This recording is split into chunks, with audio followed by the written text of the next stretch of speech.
Want to sell homemade food in Alabama? I'll cover exactly what you need to know, from food safety training to what you can legally sell to labeling. Let's start with one of the most common questions. Do you need food safety training to sell homemade food in Alabama? Under Alabama Cottage food law, you're required to complete a food handler training course before you can legally sell your products. But it's important to take the right course. If you don't, your food handler card won't meet the requirement, preventing you from legally operating your home-based food business.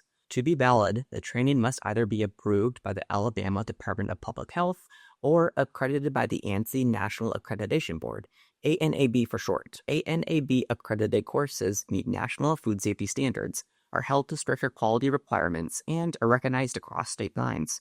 So, if you ever move to another state with similar laws, your training may still be valid. Food Safe House food handler training is ANAB accredited, so it meets Alabama's cottage food law requirements. It's designed to be clear and easy, with built-in knowledge checks to prepare you for the final test. Most people can train and test in just 90 minutes. Then, once you pass, you'll get immediate digital access to your official food handler's card and certificate. You can also upgrade to receive a professionally printed copy in the mail. The card is wallet size, and the certificate is larger, perfect for displaying wherever you sell, posting to your website, or filing with your business records. Your Alabama food handler's card is valid for 3 years from the date you complete the course. After that, you'll need to renew it to stay compliant with Alabama law. Renewing is easy. It's the exact same process as getting it the first time. Just retake an approved course, pass the test, and get your updated card. Same process, new expiration date.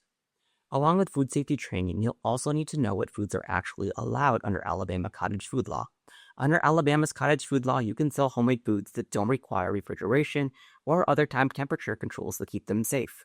Allowed foods include things like candy, baked goods, dried mixes, fruit preserves and jams, pickled vegetables, with some limits, roasted coffee, and dehydrated herbs and spice blends. But some foods are not allowed, like anything with meat, milk products, garlic and oil mixtures, juices, or baked goods with components that require refrigeration, like cream or custard fillings.